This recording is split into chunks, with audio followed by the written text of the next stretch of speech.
Good morning बच्चों।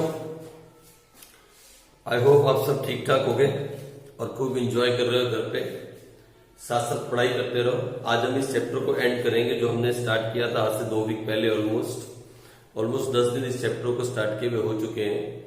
आज इस चैप्टर को हम एंड करेंगे और कुछ बचे हुए टर्म्स को खत्म करते हुए फिर हम इस चैप्टर से बाहर निकलेंगे। और कुछ क्वेश्चंस मैं आपको पर्सनल व्हाट्सएप पे भेजता रहता हूँ।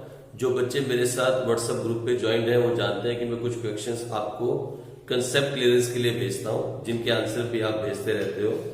तो आप प्लीज आ जाओ, आज स्टार्ट करें। आज की जो पहली टर्म हम पढ़ेंगे वो है इवेंट। इवेंट क्या होता है? What is an event? अब एक खास इंपॉर्टेंट टर्म्स नहीं बची हैं, फिर भी मैं आपको ये टर्म्स करवाना चाहता हूं ताकि कोई टर्म रह ना जाए। तो what is an event? An event is the result, an event is the result of transactions. An event is the result of transactions. देखो, अगर आप इजी वे में इसको समझो तो आप लोग स्कूल जाते हो, पढ़ाई करते हो, पूरा साल आपके यूटी भी होते हैं, फिर हाफ ईयरली भी होते हैं, फिर उसके बाद UT2 होते हैं और फिर लास्ट में आपको रिजल्ट दिया जाता है। कहा जाता है कि आप प्रमोट कर दिए गए अब अगली क्लास में, या आपकी क्लास में ये पोजीशन आई, आप क्लास में फर्स्ट आए या सेकंड आए। पूरा साल जो आप करते हो वो ट्रांजेक्शन्स हैं और साल के लास्ट में जो रिजल्ट आपके हाथ में दिया जाता है दैट इज द इवेंट। अगर सिंपल वे में आप समझना चाहो तो आप इसको ऐसे भी समझ सकते हो। जितनी भी ट्रांजेक्शन्स एक बिजनेस में होती हैं उसका क्या रिजल्ट रहता है, उसका क्या इंपैक्ट होता है, that is an event, the result of the transactions. Sir example दे सकते हैं कि हाँ, एग्जांपल लिखते हैं। फॉर एग्जांपल हम लिख लेते हैं फॉर एग्जांपल, और फॉर एग्जांपल के लिए हम लिख लेते हैं फटाफट जल्दी से।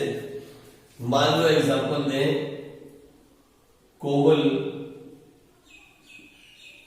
Started business,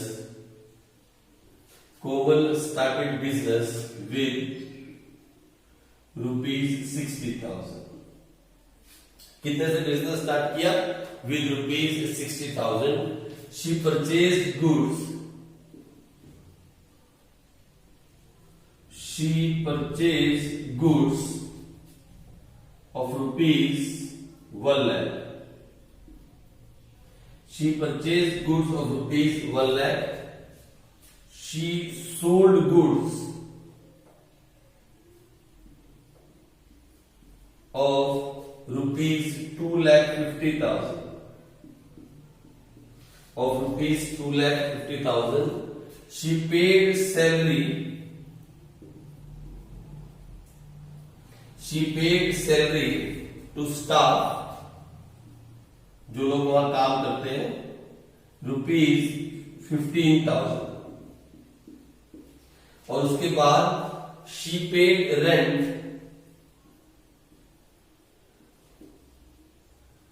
she paid rent for godown, जो भी वो कंपनी के लिए गोडाउन यूज कर रही थी।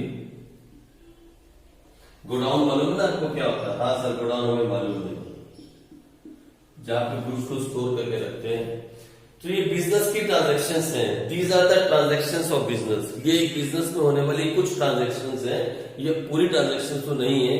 एक बिजनेस में होने वाली कुछ ट्रांजैक्शन है, जिसे कोमल ने स्टार्ट किया और ये उसकी कंपनी की, उसके बिजनेस की कुछ ट्रांजैक्शंस हैं। अब इसका रिजल्ट क्या होगा? इसके रिजल्ट क्या होगा? अगर हम रिजल्ट की बात करें, इन ट्रांजैक्शन का रिजल्ट क्या होगा, तो सर हम प्रॉफिट निकालते हैं। सबसे पहले हम देखेंगे कि रेवेन्यू कितना हुआ। पहला रिजल्ट हमने क्या निकाला? सर हम प्रॉफिट देखते हैं, रेवेन्यू कितना हुआ? Sir she sold goods for ₹2,50,000, यही रेवेन्यू है। रेवेन्यू कितना है? She sold goods for ₹2,50,000। और फिर एक्सपेंस कितना है? सर एक्सपेंस है 1 लाख जो उसने गुड्स परचेज किए, प्लस 15,000 जो उसने सैलरी दी, प्लस 20,000 जो उसने रेंट दिया। तो ये हो गया 1,35,000। सो 2,50,000 माइनस 1,35,000। 2,50,000 माइनस 1,35,000 1,35,000, तो प्रॉफिट कितना आ जाएगा सर 1,15,000। ये क्या आ गया प्रॉफिट, ये रिजल्ट है। Profit is the result.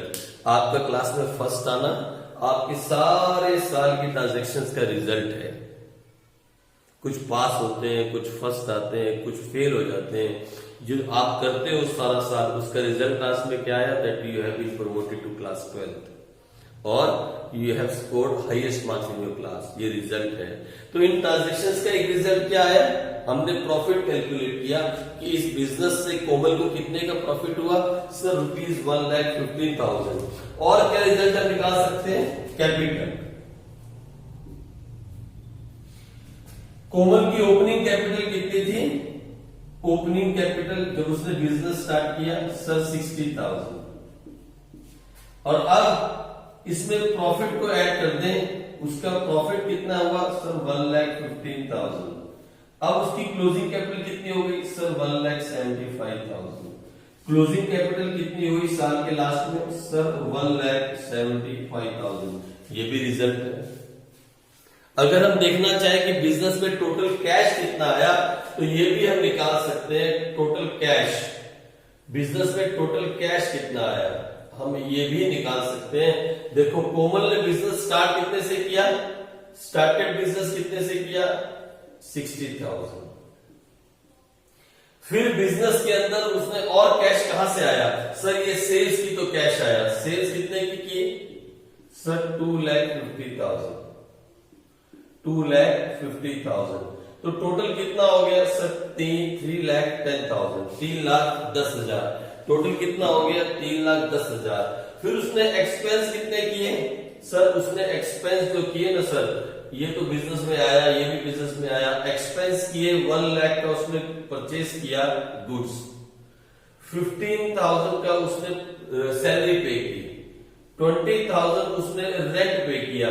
ये सारे उसने एक्सपेंस किए। इसमें से इसको हम माइनस कर दें तो हमारे पास कैश कितना बचा 1,70,000, 1,75,000। क्या बचा कैश इन हैंड। ये सब क्या है, इन ट्रांजैक्शन से होने वाले रिजल्ट हैं। So an event is the result of transaction. Sir और भी बहुत सारी बातें हम निकाल सकते हैं। हाँ, हम निकाल सकते हैं कि टोटल सेल्स कितने की हुई, हम निकाल सकते हैं टोटल परचेज कितने की हुई, हम निकाल सकते हैं कि टोटल एक्सपेंस कितने का हुआ, टोटल सैलरी कितनी पे गई, टोटल गोडाउन का रेंट कितना पे किया गया। हम हर चीज निकाल सकते हैं। तो ये जो ट्रांजेक्शन हम बिजनेस में करते हैं, पूरा साल जो बिजनेस ट्रांजेक्शन करता है, उसका जो एंड रिजल्ट हम निकालते हैं, that is called the event. ठीक है जी, चलो आ जाओ आगे चले, आगे बढ़े। एक और हम इसके बाद आगे देखें, एक और टर्म जो हम इसके बाद करने वाले हैं। आज अब एक और टर्म हम करते हैं इसके बाद। आज हमें इसे किसी भी हालत में खत्म करना ही करना है, इसलिए अब हम ज्यादा डीप में नहीं जा रहे हैं।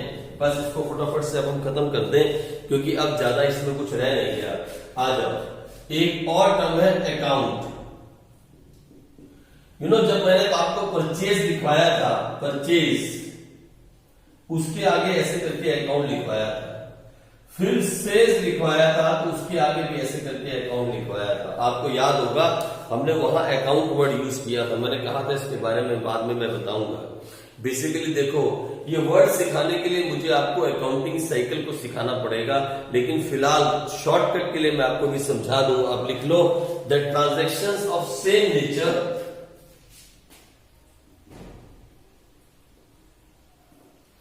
Transactions of same nature, transactions of same nature. बेशक हैंडराइटिंग मेरी गंदी होगी, लेकिन मैं बोल रहा हूं तो आप सुन रहे होंगे। Transactions of same nature are recorded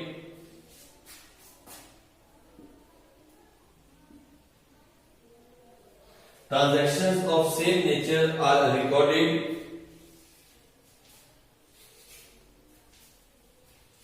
added and subtracted. Transactions of same nature are recorded, added and subtracted at one place. At one place. At one place, such place such place is termed as account। हम इसे ऐसे लिख देते हैं, या हम ऐसे भी कह सकते हैं such place is termed as account। हम इसे इस तरीके से मेंशन करते हैं। देखो पता है क्या होता है, बिजनेस में बहुत सारी ट्रांजैक्शंस होती हैं। इसके बारे में डिटेल में आपको समझाऊंगा फर्स्ट चैप्टर के अंदर, जब मैं अकाउंटिंग साइकिल करवाऊंगा, बस वो हम कल स्टार्ट कर देंगे। लेकिन फिलहाल के लिए आप ये देखो कि बिजनेस में बहुत सारी ट्रांजैक्शंस होती हैं। एक बिजनेस के अंदर हम बहुत सारी ट्रांजैक्शंस करते हैं। मान लो अश्विन ने एक बिजनेस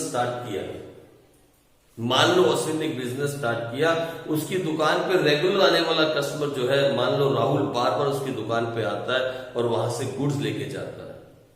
फिर उसकी दुकान पे कोमल आती है, वहां से गुड्स लेके जाती है। फिर तृप्ता उसकी दुकान पे आती है, गुड्स लेके जाती है। मेरी बात सुनो, वो हर एक आदमी का, हर एक कस्टमर का अलग से एक अकाउंट मेंटेन कर देगा। जो भी गुड्स वो उधार में लेके गई तृप्ता, उसको तृप्ता के अकाउंट में डाल देंगे। जब तृप्ता पेमेंट करेगी उसके अकाउंट से माइनस कर देंगे। फिर तृप्ता गुड्स लेके जाएगी, फिर उसके अकाउंट में डाल देंगे। फिर तृप्ता पेमेंट करेगी, फिर माइनस कर देंगे। ऐसे करके हम एक कस्टमर का एक अकाउंट मेंटेन कर देंगे। सर सिर्फ कस्टमर का अकाउंट मेंटेन किया जाता है? नहीं, बिजनेस के अंदर हर एक्सपेंस का, हर इनकम का, हर चीज का अलग अकाउंट मेंटेन किया जाता है। सर अगर हमारे मान लो 5 लाख कस्टमर हैं, तो फिर 5 लाख अकाउंट मेंटेन करने होंगे। सर हमारे 2 लाख सप्लायर हैं, तो फिर 2 लाख अकाउंट मेंटेन करने होंगे। सर टोटल 7 लाख हो गए, चाहे करोड़ क्यों ना हो जाए। हर चीज का, हर एक्सपेंस का, हर इनकम का अलग अकाउंट मेंटेन किया जाएगा। हर कस्टमर का अलग अकाउंट बिजनेस के अंदर मेंटेन किया जाता है अकाउंटिंग के अंदर। तो यहाँ पे भी इस तरीके से फिलहाल आप इतना ही समझ लो, that such place is termed as account. जहां पे हम एक जैसी सेम नेचर की चीजों को सेम जगह पे रखते हैं, उसे हम क्या बोल देते हैं? अकाउंट। उसे हम लेजर अकाउंट बोलते हैं। बेसिकली क्या बोल देते हैं? Ledger account. जैसे मान लो अश्विन की दुकान पे तृप्ता आएगी, तो क्या लिख देगा? तृप्ता अकाउंट। फिर अश्विन की दुकान पे राहुल बार बार आता है, सामान लेके जाता है उधार में, क्या लिख देगा? राहुल अकाउंट। कोमल भी बार बार आती है, तो क्या लिखेगा? कोमल अकाउंट। यानी ये सब वो कस्टमर्स हैं जो उधार पे परचेज कर रहे हैं और बार बार आते हैं। सर अगर उधार पे परचेज नहीं करेगा, कोई कैश लेके परचेज करेगा, तो उसकी एंट्री कहां पे करेगा? उसकी एंट्री करेगा कैश अकाउंट। सर मान लो अगर अश्विन ने किसी को सैलरी दी, तो उसकी रिकॉर्डिंग कहां पे करेगा? उसके लिए क्या करेगा? सर उसके लिए भी अकाउंट खोलेगा, उसका नाम होगा सैलरी अकाउंट। मान लो अश्विन के बिजनेस ने रेंट दिया, सर रेंट, अब उसका क्या करेगा? उसका भी अलग से अकाउंट खुलेगा, उसका नाम होगा रेंट अकाउंट।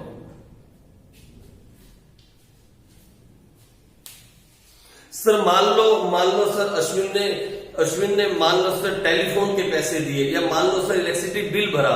मान लो इलेक्ट्रिसिटी बिल अगर अश्विन ने अपनी कंपनी से भरा, अपने बिजनेस से भरा, अब उसका भी क्या अलग से अकाउंट खुलेगा? हाँ, उसका भी अलग से अकाउंट खुलेगा, टेलीफोन अकाउंट। हर चीज का, हर एक ट्रांजैक्शन का जो बिजनेस में होती है, उसका अलग से अकाउंट खुलता है। बस एक जैसी ट्रांजैक्शंस को हम एक जगह जब इकट्ठा कर देते हैं, तो हम उसे क्या बोल देते हैं? Account of that transaction. जैसे ये तृप्ता एक बार सामान लेने नहीं आएगी, ये उसकी शॉप से कम 1 साल के अंदर 20 बार गुड्स लेने आएगी और 10 बार 15 बार पेमेंट भी करेगी। तो जो भी तृप्ता के साथ होगा वो तृप्ता के अकाउंट में डाल दिया जाएगा। इस अकाउंट को हम क्या बोल देते हैं? Ledger account. क्या बोलते हैं? Ledger account. कौन सा? Ledger account. Ledger account. इसकी 2 साइड्स होती हैं, ये देखो, एक होती है डेबिट और एक होती है क्रेडिट। ये वाली साइड को क्या बोलते हैं? Sir debit. और ये वाली साइड को क्या बोलते हैं? मैं थोड़ा याद करके लिख देता हूं, sir credit. Sir credit. Sir अभी बताओ ना, ये डेबिट क्रेडिट क्या होते हैं? अरे बहुत दूर की बात है, अभी नहीं सीखना। अभी नहीं सीखना, बस थोड़ी थोड़ी नॉलेज मैं आपको दे दूं, फिर जब हम इसके डिटेल में पढ़ेंगे तो बहुत डिटेल में बातें सीखने वाली हैं। यही तो सारा डेबिट क्रेडिट का गेम है अकाउंट्स में। तो लो, ये वाली साइड डेबिट और ये वाली साइड क्रेडिट, और आप अगर इसको देखो तो ये आपको एक इंग्लिश के वर्ड की तरह लगेगा। कौन सा वर्ड है ये सर? टी। तो इसे हम क्या बोल देते हैं? इसे हम बोल देते हैं टी शेप अकाउंट। कौन सा अकाउंट? इंग्लिश वर्ड है टी, टी की तरह दिख रहा है, तो इसे हमने कह दिया टी शेप अकाउंट। ये लेजर अकाउंट भी है, ये टी शेप अकाउंट भी है। इसकी एक साइड डेबिट है, एक साइड क्रेडिट है। सर सब में डेबिट उसी साइड होती है? हाँ, ये डेबिट है और ये क्रेडिट है। ये डेबिट है और ये क्रेडिट है। इसको ऐसे लिखते हैं, ये डेबिट है और ये क्रेडिट है। ये डेबिट है, ये क्रेडिट है। ऐसे ही ये डेबिट है, ये क्रेडिट है। बस फिलहाल आप इतना ही सीखो, इससे ज्यादा भी डिटेल में जाने की जरूरत आपको नहीं है। हम इसके डिटेल में जाएंगे जब इसका टाइम आएगा। अभी इसका टाइम नहीं आया, अभी इसका वक्त नहीं आया। ठीक है जी, आ जाओ आगे चले। एक और टर्म अभी फटाफट से खत्म करें। उस टर्म को बोलते हैं वोचर। ये वोचर क्या होता है? ये वोचर क्या है? वोचर, ये वोचर कौन सी टर्म है? तो आओ इसके बारे में लिखें। It is a document, it is a document which is prepared, it is a document which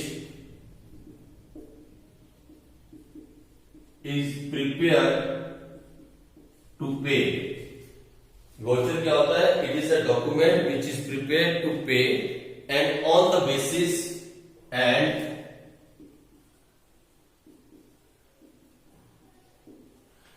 on the basis of which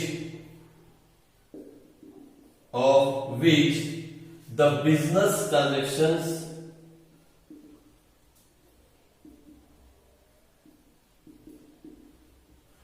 on the basis of which the business transactions are first of all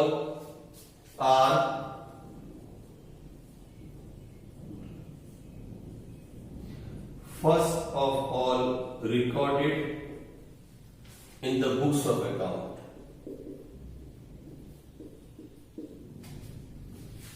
देखो, जब कभी भी आप किसी company में जाओगे, कभी जिंदगी में आप जब आगे बढ़ोगे, बड़े हो जाओगे, तो आप एक बात नोट करना, जब कभी भी कंपनी कोई पेमेंट करती है तो उसके लिए एक वॉचर बनाती है। ये वॉचर हर एक कंपनी का डिफरेंट डिफरेंट होता है।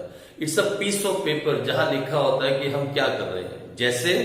जैसे आप लिखो सेपरेट वॉचर्स, देखो सेपरेट वॉचर्स इज प्रिपेयर्ड, या separate watcher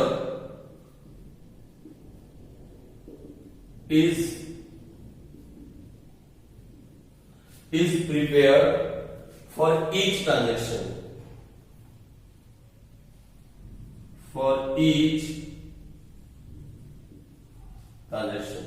separate voucher is prepared for each transaction. For example, cash, जब आप किसी को कैश दोगे तो कैश पेमेंट वॉचर, आप किसी को चेक दोगे तो bank payment watcher, and etc. और बहुत सारे वॉचर बनते हैं, बहुत सारे वॉचर बनते हैं। ये सर वॉचर बनाता है कौन है? तो vouchers are prepared,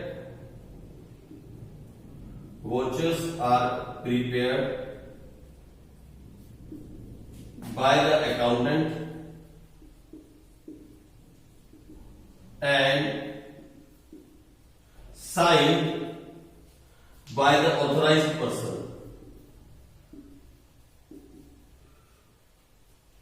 And signed by the authorized person of the firm. Authorized person of the firm. ठीक है जी, ये हो गया आपका वॉचर्स के बारे में। ये वॉचर्स एक पीस ऑफ पेपर है, इस तरीके से एक वॉचर होता है, it's a piece of paper. ऐसा एक वॉचर होता है, ऐसा ऐसा एक पेपर रहेगा, इस पे लिखा रहेगा कैश पेमेंट वॉचर, या लिखा होगा बीइंग, ऐसे ऐसे लाइन लगी रहेगी ऐसे करके, यहां होगा ऑथराइज्ड और यहां होगा रिसीप्ट। यहां ऑथराइज साइन करेगा, यहां रिसीप्ट साइन करेगा और यहां लिखा रहेगा दैट इसको आप पेमेंट कर रहे हो, बीइंग कैश पेड ऑफ ₹10,000 या ₹20,000 for the purchase of goods, ऐसा लिखा रहेगा। इस तरीके से आप इसमें लिखा रहोगे। अगर आप चेक से पेमेंट कर रहे हो तो ये लिखा रहेगा बैंक पेमेंट वाउचर, तो लिखोगे being cheque number 00105 from State Bank of India has been issued regarding the invoice number this for purchase of goods. वो ऑथराइज पर्सन साइन कर देगा और जो रिसीव करेगा वो भी साइन कर देगा। फिलहाल अभी इसके लिए इतना ही बहुत है, हम इसको भी आगे एक चैप्टर में पढ़ने वाले हैं, वाउचर को हम डिटेल में आगे पढ़ेंगे, ठीक है जी। इसके बारे में भी डिटेल में एक चैप्टर आगे है जिसमें हम पढ़ने वाले हैं, तो ज्यादा डिटेल में इसमें जाने की अभी जरूरत नहीं है। आ जाओ, एक और वर्ड जो रह गया, एक और टर्म जो आपको भी करनी जरूरी है इस चैप्टर में, जिसे आज हमें खत्म करना है। आ जाओ, अभी लास्ट टर्म है इस चैप्टर की, उसका नाम है GST. GST, goods and service tax. ये बहुत बड़ी टर्म है। अभी क्लास 11th में लास्ट ईयर की बुक में ये आई है, एक जीएसटी एंटर किया गया, जीएसटी के चैप्टर को हमें ऐड किया गया। ये बहुत बड़ी टर्म है, बेसिकली ये टैक्सेशन है। हम इसके बारे में डिटेल में क्लास 11 में भी नहीं पढ़ते, लेकिन हाँ थोड़ी सी नॉलेज होनी जरूरी है कि जीएसटी है क्या। आपको मालूम है हमारे हिंदुस्तान के अंदर अब एक ही टैक्स है, वन नेशन वन टैक्स है, जिसे मोदी गवर्नमेंट लेके आई, उसका नाम है GST, goods and service tax. आपने बहुत बार सुना होगा, आपने बहुत बार टीवी पे इसके बारे में सुना होगा। और हाँ, एक बार आपने राहुल गांधी को कहते सुना होगा जीएसटी का मतलब है गब्बर सिंह टैक्स, ऐसा आपने उसको कहते हुए सुना होगा, उनको भी कहते हुए बात सुनी होगी। लेकिन उसका सही मतलब गब्बर सिंह टैक्स नहीं है, इसका सही मतलब है गुड्स एंड सर्विस टैक्स। ठीक है बच्चों, ये होता क्या है, तो अब मैं लिखवा दूं आपको, ऑल इनडायरेक्ट टैक्स। सर ये इनडायरेक्ट टैक्स क्या होते हैं? टैक्स दो तरह के होते हैं, direct tax and indirect tax. Sir समझाओ ना, ये इनडायरेक्ट क्या होता है और डायरेक्ट क्या होता है? नहीं बेटे, अभी इसके लिए टाइम नहीं है, अभी आपको इसको समझने की जरूरत नहीं है। जब आप इकोनॉमिक्स पढ़ रहे होगे तो उसके अंदर ऑटोमेटिकली ये बात आप समझ जाओगे। डायरेक्ट टैक्स वो होते हैं जो डायरेक्टली एक आदमी के द्वारा पे किए जाए। जैसे मैं आपको छोटा सा एग्जांपल इसका फिलहाल दे दूं, ज्यादा डिटेल में मैं नहीं जाऊंगा। जब आपके पापा को सैलरी मिलती है तो उसमें से कुछ टैक्स काट लिया जाता है, that is called direct tax. जो आपके पापा ने जितना ज्यादा कमाया उतना ज्यादा पे कर दिया, सैलरी बढ़ी तो टैक्स भी बढ़ गया, that is directly, that is called direct tax. और इनडायरेक्ट टैक्स वो होता है that which you are suppose to pay but some other one is paying for you. जैसे मान लो आपका एक सिनेमा हॉल है, आपका एक थिएटर है, आपका एक थिएटर है, you are suppose to pay tax but you are charging that tax from those people those are coming to watch the Hindi movie या पिक्चर, जो भी देखने आ रहे हैं, जो मूवी देखने आ रहे हैं। जब आप रेस्टोरेंट में खाना खाने जाते हो तो वो आपसे कुछ टैक्स लेता है, वो आपसे कुछ टैक्स लेता है जिसमें लिखा होता है GST, that is indirect tax. जब आप बिग बाजार से कुछ सामान परचेज करने जाते हो तो आप उसको पैसे देते हो, उसमें लिखा होता है जीएसटी, आपने कभी नोट किया होगा। लेकिन अगर आप खाना खाने ना जाओ तो वो आपसे टैक्स लेने घर नहीं आएगा। अगर आप बाजार से कपड़े खरीदने ना जाओ तो आपसे टैक्स लेने घर नहीं आने वाला। अगर आप मूवी देखने ना जाओ तो आपसे टैक्स लेने घर नहीं आएगा। Those are called indirect tax. Means those taxes were supposed to pay by the owner of that theater, but it's been paid by you because you went there to use that service. आप वहां गए और आपने वो service use की, इसीलिए वो tax आपके द्वारा पे किए जा रहे हैं, that is called indirect tax. अभी तक फिलहाल इतना ही, आगे जाके इसके बारे में बात करेंगे, लेकिन अभी इससे ज्यादा समझने की जरूरत आपको नहीं है। All indirect taxes like like excise duty, sales tax, VAT, ये बहुत सारे टैक्स थे। एक्साइज ड्यूटी थी, सेल्स टैक्स था, वैल्यू एडेड टैक्स था, वीडी का मतलब value added tax, service tax. ये पहले अपने इंडिया में बहुत सारे टैक्स हुआ करते थे। Have been merged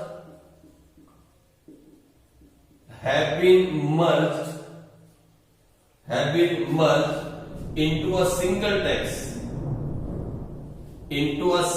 tax, have been merged into a single tax known as GST.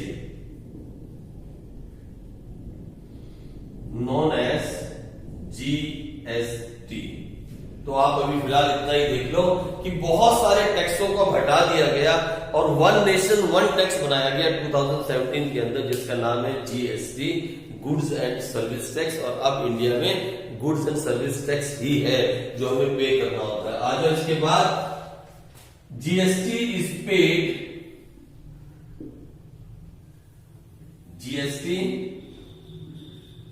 paid at the time of purchase। मैंने भी कहा ना, जब आप जाते हो तो आप क्या करते हो, ये टैक्स देते हो। GST is paid at the time of purchase and GST is collected, कौन कलेक्ट करता है, जो आपको बेच रहा है, at the time of sale। बस फिलहाल अभी इतना ही। इसके बारे में भी एक चैप्टर हमारे पास है, जीएसटी का पूरा चैप्टर हम पढ़ेंगे। जीएसटी क्या होता है, कितने तरह का होता है, क्यों पे करते हैं, कैसे पे करते हैं, कैसे इसकी थोड़ी सी अकाउंटिंग की जाती है, उसके बारे में कैलकुलेशन की जाती है, उसके बारे में हम एक चैप्टर में पढ़ेंगे। आप अभी आप उसकी टेंशन नहीं लेना। ये जितनी भी टर्म्स आपने इस चैप्टर में पढ़ी है ना, इसको डिटेल में आगे आप पढ़ने वाले हो, इसको डिटेल में आगे आप पढ़ने वाले हो। आओ इस चैप्टर का एंड करें और मैं आपको एक क्वेश्चन देता हूं, एक दो क्वेश्चन मैं आपको दूं जो आप करके मुझे भेजोगे। आ जाओ फटाफट से इस चैप्टर का एंड करते हैं। आई होप बस अब ये चैप्टर में कुछ नहीं रह गया। अगर कुछ रह भी गया होगा तो कुछ क्वेश्चंस मैं आपको व्हाट्सएप पे भेजता रहूंगा। जो बच्चे मेरे साथ व्हाट्सएप ग्रुप पे कनेक्टेड हैं, जो क्लास 11 के बच्चे क्लास 11 व्हाट्सएप ग्रुप में कनेक्टेड हैं, वो जानते हैं कि कुछ क्वेश्चंस मैं आपको भेजता रहता हूं जिससे आपके कंसेप्ट और स्ट्रांग हो जाए। तो ऐसे कुछ क्वेश्चंस मैं आपको और भेजता रहूंगा, आप चिंता नहीं करना, हम वो करते रहेंगे। लेकिन साथ के साथ हम स्टार्ट करेंगे चैप्टर नंबर 1। और चैप्टर 1 के अंदर ज्यादा थ्योरी मैं आपको नहीं लिखवाऊंगा, क्योंकि थ्योरी तो आपकी मैडम भी आपको लिखवा देगी। बस चैप्टर 1 का बेसिक समझाने के बाद, अकाउंटिंग का मीनिंग समझाने के बाद, अकाउंटिंग साइकिल समझाने के बाद और थोड़ा थोड़ा थ्योरी के बेसिक पार्ट समझाने के बाद मैं आपको सीधा लेके चलूंगा चैप्टर भी, जिसका नाम है अकाउंटिंग इक्वेशन। और वो पहला प्रैक्टिकल चैप्टर हम करेंगे, फिर मजा आएगा हम सबको इकट्ठे पढ़ने का। ठीक है जी, आ जाओ। एक क्वेश्चन मैं आपको देता हूं, ये आज का होमवर्क है, ये आज का होमवर्क है। आ जाओ फटाफट से इसको खत्म करें, ये आज का होमवर्क है।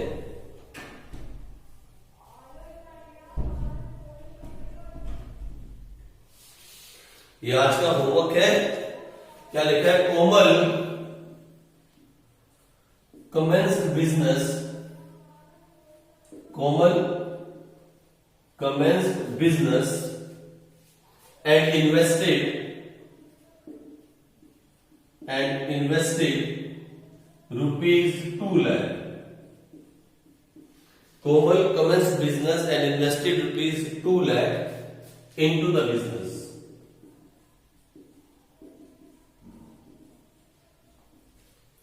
She purchased, मेरे साथ साथ लिखते रहो, she purchased goods, she purchased goods for rupees 8 lakh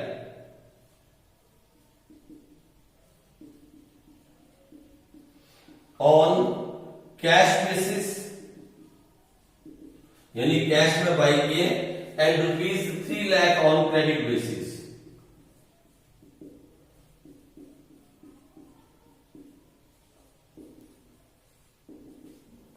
on credit basis, ये भी आप देख लो। She sold goods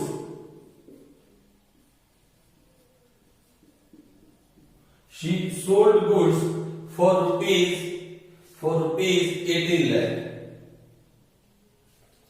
She sold goods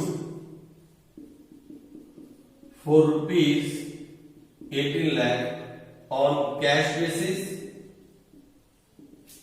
and rupees 7 lakh on credit basis. ठीक है जी, आ जाओ आगे. She also purchased machine. She also purchased machine for rupees 3 lakh. उसने मशीन भी परचेज की है कोमल ने 3 लाख की. And building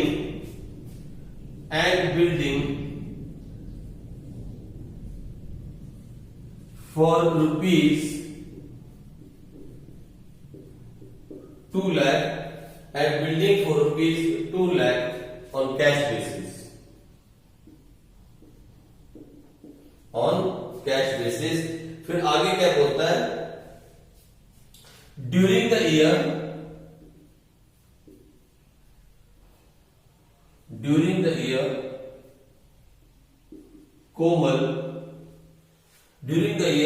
Komal again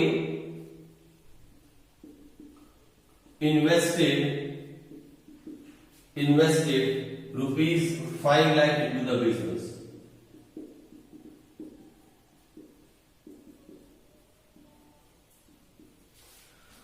During the year, Komal again invested rupees 5 lakh into the business. She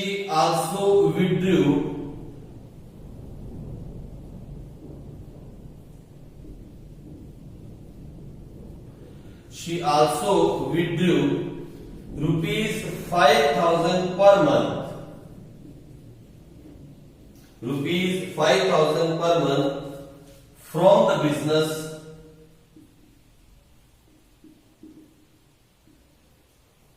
for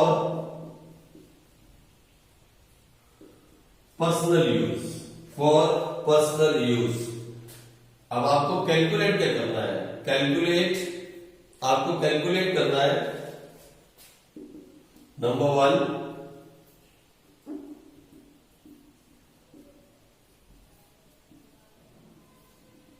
capital of the firm. Number 2, total purchase. Number 3, total sales. Number 4, total drawings. And number 5, total fixed assets. तो ये सारी चीजें आपको calculate करनी है. ये आपका आज का होमवर्क है. आप होमवर्क को करो और फिर उसके बाद मुझे इसे व्हाट्सएप ग्रुप पे आज भेज देना. मैं चेक करके आपको इसका रिप्लाई करूंगा. बस बच्चों, आज के लिए हमारा ये चैप्टर खत्म हुआ. कल हम फर्स्ट चैप्टर के थोड़े मेन बातों को सीख के, अकाउंटिंग की डेफिनेशन को सीख के, अकाउंटिंग साइकिल से स्टार्ट करते हुए, अकाउंटिंग डेफिनेशन से होते हुए, कुछ फीचर्स को देखते हुए, थोड़ी बहुत लिमिटेशंस के बारे में बात करते हुए अब हम आगे निकल जाएंगे. कल की थोड़ी सी क्लास में हम फर्स्ट चैप्टर को ऑलमोस्ट फिनिश करने की कोशिश करेंगे. फिर हम चलेंगे इस चैप्टर के ऊपर. पहला प्रैक्टिकल चैप्टर इस बुक का जिसका नाम है अकाउंटिंग इक्वेशन. हम उस प्रैक्टिकल चैप्टर पे चलेंगे और मैं आपको बताऊंगा वो चैप्टर में कैसे फटाफट और अच्छे तरीके से करना है. ठीक है बच्चों, तब तक के लिए आप खूब एंजॉय करो, मस्ती करो, साथ साथ पढ़ाई करते रहो. हाँ, अगर आपको वीडियो पसंद आ रहा हो तो आप प्लीज इसे लाइक करो, सब्सक्राइब करो और शेयर करो. मुझे बार बार ये बात आपको कहनी नहीं चाहिए, लेकिन आपको ये खुद अपने आप से काम कर देना चाहिए. ठीक है जी, चलो बच्चों, तब तक के लिए बाय बाय.